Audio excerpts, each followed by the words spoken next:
Hello स्वामी, शर्मिष्ठा बोलतेय. कायम ना आत्तापर्यंत असंच झालेलं आहे की जेव्हा जेव्हा मी तुमच्याकडे आले ना तेव्हा तेव्हा मी फक्त मागितलं आणि इतकं न बोलता न मागता तुम्ही सगळं मला दिलं आहे.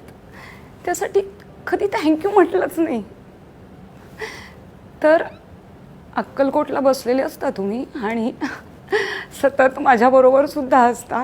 जेव्हा जेव्हा मला टेन्शन येतं तेव्हा तेव्हा ना गाडीवर किंवा टेम्पोच्या मागे नेहमी ना भिवू नकोस, मी तुझ्या पाठीशी असं वाटतं.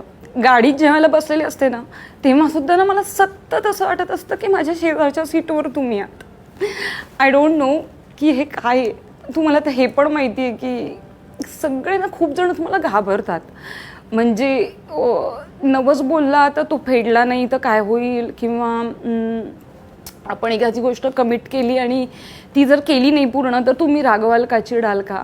तर मला कायम असं वाटत आलं की कधीच नाही चिडला तो तुम्ही माझ्यावर, कधी कधी नाही. मी इतकं कोसलंय तुम्हाला, इतकं कोसलंय, इतकं वाईट साईड बोलले मी तुम्हाला, पण कधी कधी म्हणून रागवला नाहीत, कधी म्हणून माझ्याकडे पाठ फिरवली नाहीत. Thank you Swami, thank you for everything. तुमचं एक वाक्य आहे की स्वतःच्या इच्छेपेक्षा ना स्वामी इच्छेत जगा, आणि ती स्वामी इच्छेत मी आज जगतीये. आणि त्यामुळेच का होईना पण मला जेव्हा जेव्हा असं वाटलं होतं की आता काही घडणार नाही आपल्या आयुष्यामध्ये, सगळं संपलं, सगळं संपलं, तेव्हा ना तेव्हा तुम्ही होतात तिथे उभे आणि तुम्ही मला ही सद्बुद्धी दिलीत की आयुष्यात दुसरा चान्स घ्यायला हवा. हां, आणि तेजसच्या रूपाने माझ्या आयुष्यात एक खूप छान पार्टनर पाठवलात. आणि कशासाठी तुम्हाला थँक्यू म्हणू की मला इतके छान आई वडील दिलेत, मला या जगात जन्म घेण्याची संधी दिली.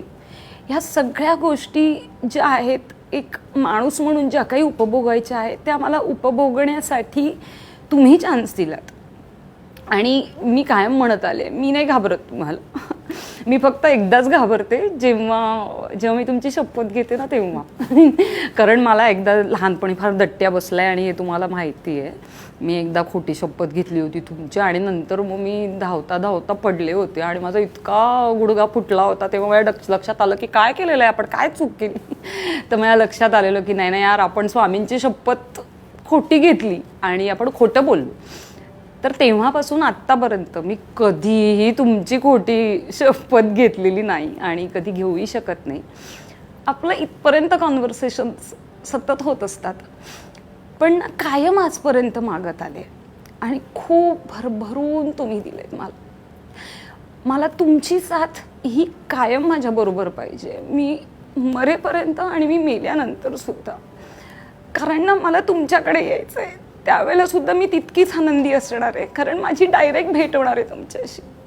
आत्ता तरी मी खूप तुम्हाला इमॅजिन करते, मी तुम्ही कसे आहात, एक अनेक रूप आहेत तुमची, मी त्या रूपातून तुम्हाला बघते. पण स्वामी खरं सांगते मला भेटायची खूप इच्छा आहे तुम्हाला.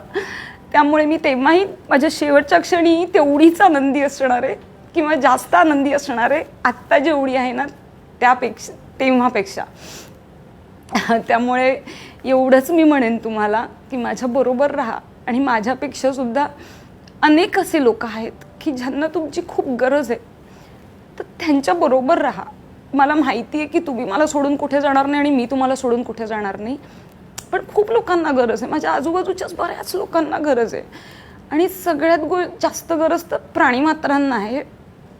ते जग तुम्ही निर्माण केलं आहे, तर त्यामुळे त्यांनाही तुमची तेवढीच गरज आहे. तिथे लक्ष असू द्यात आणि ह्या सगळ्या धकाधकीमध्ये स्वतःच्या तब्येतीची काळजी घ्या. कारण तुमचंही वय झालंय हो आता.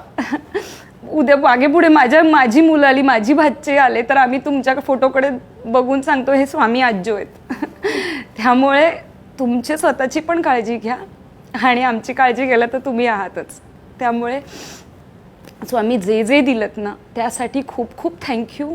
ज्या परीक्षा घेतल्यात त्यासाठी खूप खूप थँक्यू. पुन्हा कॉन्फिडन्स आला, पुन्हा जगण्याची उमेद निर्माण झाली, पुन्हा आशा आली. त्यामुळे त्यासाठी खूप खूप थँक्यू. धन्यवाद. वा